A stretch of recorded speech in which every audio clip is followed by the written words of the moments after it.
কথিত আছে সরকারি মাল দরিয়ায় ডাল। মুখরোচক এ কথাগুলো যেন সত্যি পূর্ণতা পেয়েছে টাঙ্গাইলের ভূঞাপুর উপজেলার অর্জুনা সরকারি প্রাথমিক বিদ্যালয়ের ক্ষেত্রে। স্কুল আছে, রাস্তা নেই, তবে লক্ষ টাকা ব্যয়ে সজ্জিত স্কুল গেটটি দৃশ্যমান।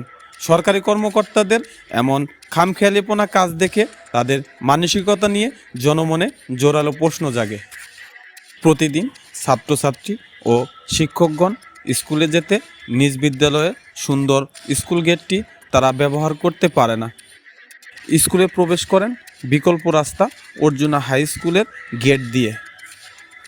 ছাত্রছাত্রীদের সাথে কথা বলে জানতে পারি বিকল্প রাস্তা ব্যবহার করে স্কুলে যেতে হয় তাদের।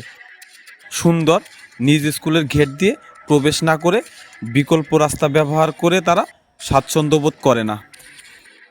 অতি দ্রুত স্কুলের রাস্তাটি সংস্কার চান তারা। এলাকাবাসী বলেন, রাস্তা না করে গেট নির্মাণ কতটা হাস্যকর তা এই স্কুল গেটটি না দেখে অনেকে বিশ্বাস করবেন না। তাদের দাবি অতি দ্রুত যেন প্রাইমারি স্কুলের রাস্তাটি সংস্কার করা হয়, যাতে এই গেট দিয়ে ছাত্রছাত্রীরা বিকল্প রাস্তা না ব্যবহার করে স্কুলে প্রবেশ করতে পারেন।